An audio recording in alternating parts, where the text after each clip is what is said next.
Hello, friends. Leigh Brown here, and welcome back to Real Estate from the Rooftops.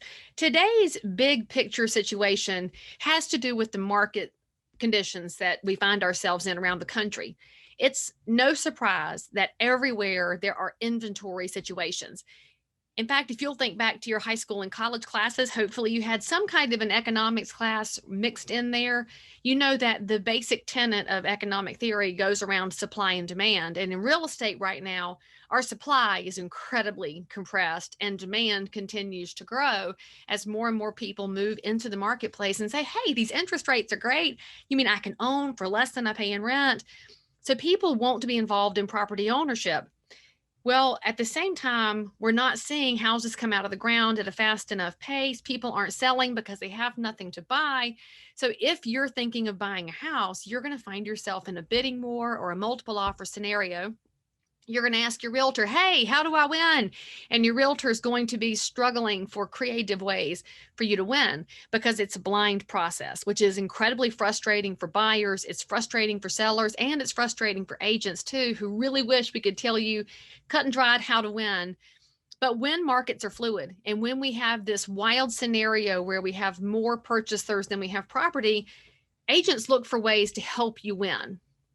One of those is what you'll hear referenced out there on the internet as the buyer love letter.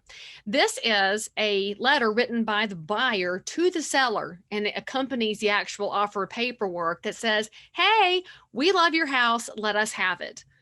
In the past, these letters actually could have made sense because they would be pretty nondescript.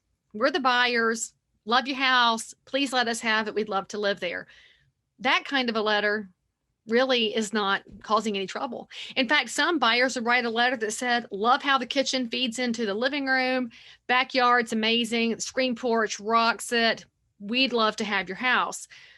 That kind of a letter describing the property itself, also not an issue. But now we've seen a lot of letters that go over the edge. And by over the edge, I mean they're in the territory of violating federal fair housing laws. Well, why do I say that? Well, look at the letters that are being submitted to sellers.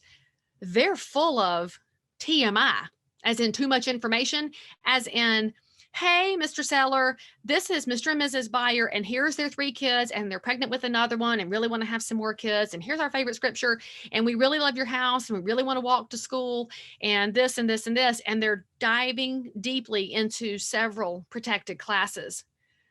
Now you're thinking, but Leigh, they're just describing themselves. Oh, I get it.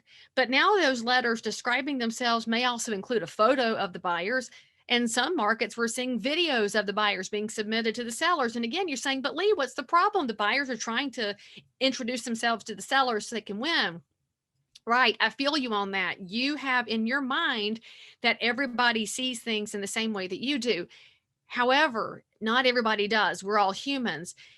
And most of us, because we're humans, have implicit biases and subconscious biases. And guess what? Those letters, those photos, those videos, they can trigger all kinds of biases that could keep your buyer from getting the house. Think about this. Fair housing exists so that all of our neighbors can have an opportunity at real property ownership, which, as we all know, is the key to generational wealth. If you as an agent are submitting this letter to the seller and the seller sees the information and says, well, that's not the buyer I want for the house, without looking at the terms, you may have just kept your buyer from winning a house. Now you could say, but it's the seller's fault for making that choice. Okay, I feel you on that, but how are we ever going to prove any of these pieces as professional realtors? We've got to keep our offers drilled down into terms and make these offers make sense on their own 2 feet without causing discriminatory practices to jump in place here. Guys, this is a wildly rampant issue, and the HUD is paying attention. You should be paying attention as well. Your clients absolutely want to win that house, but we got to win it in a way that doesn't violate fair housing or cause any of our neighbors to miss out on their chance at property ownership. So if you're going to write that letter, what if you took a different approach and said, I, as the agent, I promise to communicate. I'll help with details. I'll help shepherd this transaction, because that could be impactful to the seller and to the seller's agent. What if your lender wrote a letter and said, hey, I've verified credit and employment, and my closer and underwriter sit right beside me, so we will do everything we can to make this land on time. Those are details that matter to the seller. But the protected classes, familial status, race, ethnicity, sex, handicap, none of that needs to be in this letter. Do you hear me on this? The photo of your buyer doesn't need to be in there. In fact, if you want to get really smart, you need to be, if you're a listing agent, when you submit these offers to your seller, black out the name, because names themselves can trigger biases, and the seller can go Googling and LinkedIning to look at all the different offers. Help your sellers pull the emotion out and look at the terms of an offer and help them figure out which one helps them achieve their goals. Of course, they'll see the name when one's been agreed to, but until then, make it offer one, offer two, offer three. Do the best possible job to protect every one of our neighbors. Fair housing is in place so that each one of our neighbors can have an opportunity to achieve home ownership if that's what they want.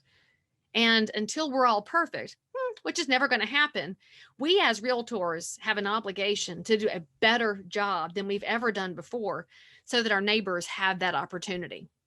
If you have questions about this, you should talk to your broker. You should also talk to the legal counsel in your area or in your state, because frankly, I've been a little disturbed by some of the conversations that I've heard out in the public of some people in some areas that say, but Leigh, in my area, this is standard. Well, friends, if it's causing legality issues and is standard, then it's time for you to break with the standard.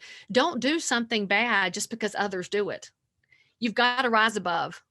We've all got to do better, because we are the last country on earth with amazing private property rights.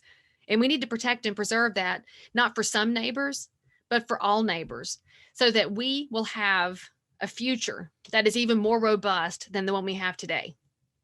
I look forward to seeing you guys next time. Subscribe for more. And of course, 5 stars if you're willing.